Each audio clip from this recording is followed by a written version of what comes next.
The dreaded local law 11. I'm sure you've noticed there's always scaffolding up across the entire city. This is one of the reasons why. Stay tuned, we're covering everything here. This is Real Estate Investing in New York with Christina Kremidas, helping you achieve a future of financial success by making intelligent real estate investment decisions today.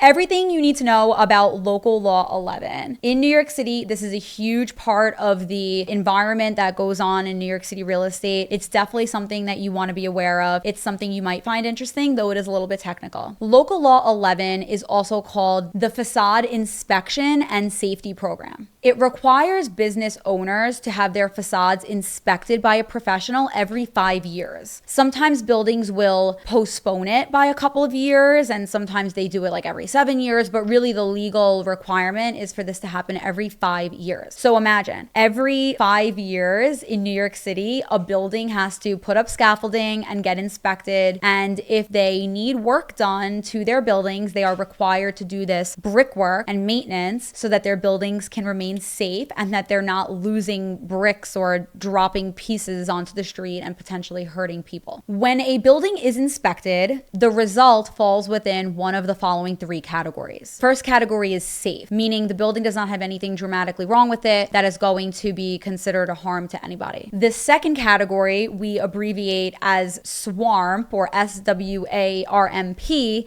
and it means safe with a repair and maintenance program. This is when there are some issues with the external facade of a building and it's something that is not like dire, it can be addressed. The buildings are given a certain amount of time where this work must be completed and it must be re-inspected and deemed safe, but that's the second category, which is considered SWARMP, or it's not unsafe, but it needs work in order to pass. And the third category is unsafe, which you never want to see your building land in this category, but it means that there are enough issues with the facade of the building that you have to incorporate work immediately. You are not allowed to function without getting this intervention and this repair work done to your building immediately. To read specifically, to give you the most accurate information possible, I'm just going to read this.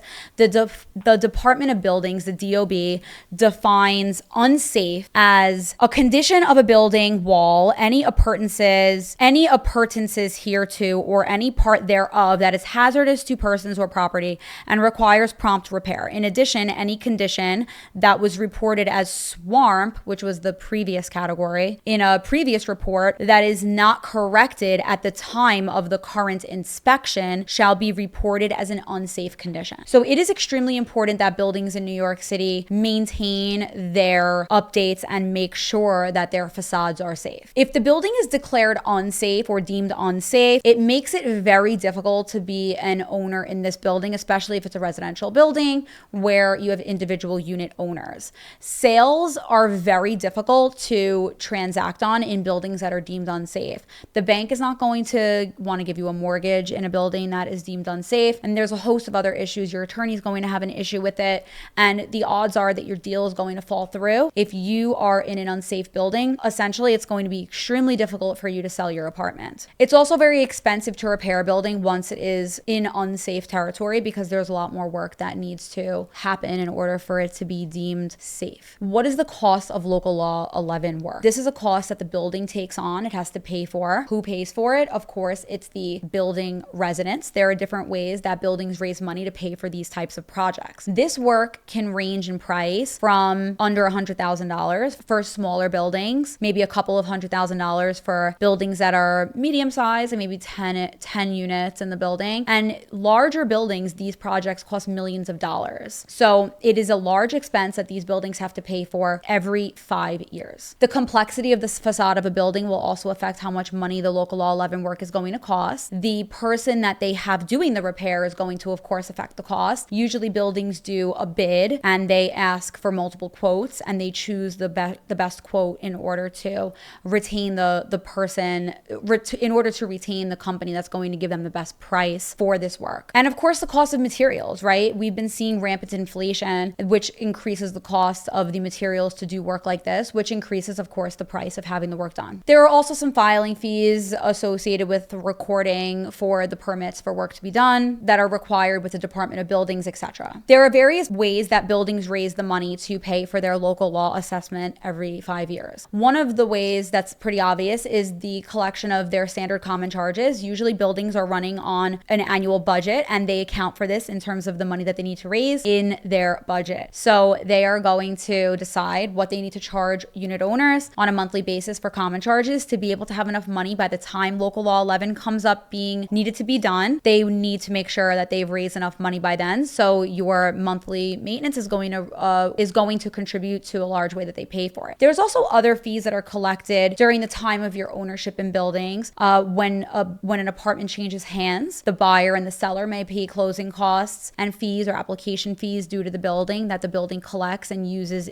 to build up its reserve funds. There are sublet fees, various fees that buildings will charge owners for in an attempt to make up the monthlies that are required to save up for large projects like this. The building, if their reserve fund is big enough, they'll use a reserve fund to pay or at least contribute to the price of paying for the local law 11 work. So best case scenario, a building that runs very smoothly and that runs in the green, meaning they're collecting enough money to pay for their expenses and they're accounting for these projects, will not have to assess you for local law 11 work because it's been built into their budget. In this case, they use the money that they've saved to pay for it. There are many buildings that will assess to pay for local law 11. If that's the case and they're charging additional costs to unit owners to pay for the project, it doesn't mean that they're a bad building. There are some buildings that just run lean or prefer to collect less money in common charges because people find that more appealing. And then the understanding among unit owners is that the building passes an assessment whenever they need to raise funds. In this case, the cost of the project is divided across all of the unit owners, usually spread over a year or two and paid off as a group effort. As far as if a building does not get their work done on time, this is something that the city is really cracking down on. It's going to be even more difficult in the future to get a mortgage in a building that's deemed unsafe or in a building that has been in swamp status for too long. There are thousands of dollars in fees for not complying. There's late fees. There's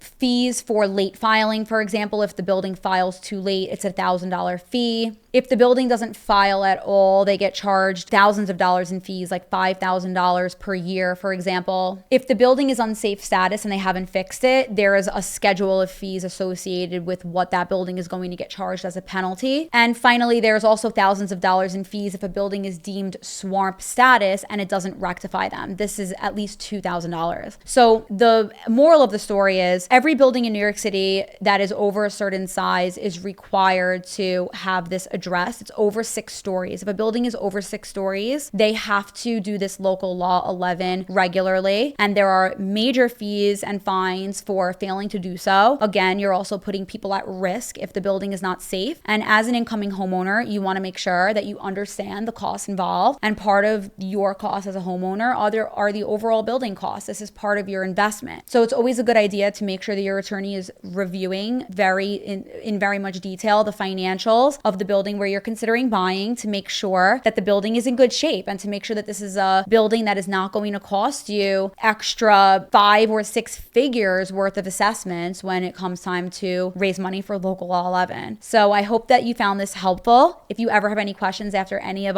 my episodes, please never hesitate to reach out to me. You can send me an email. My email address is christina.kremidas@element.com. You can visit my website, christinakremidas.com, and find all of my contact information as well as more information about myself and my team. I really love hearing from you guys, and I encourage you to follow on social. My handles are christina.kremidas on both Instagram and TikTok. So go ahead and find me there and stay tuned for the next episode. And as always, I appreciate you guys being here and stay tuned for the next one.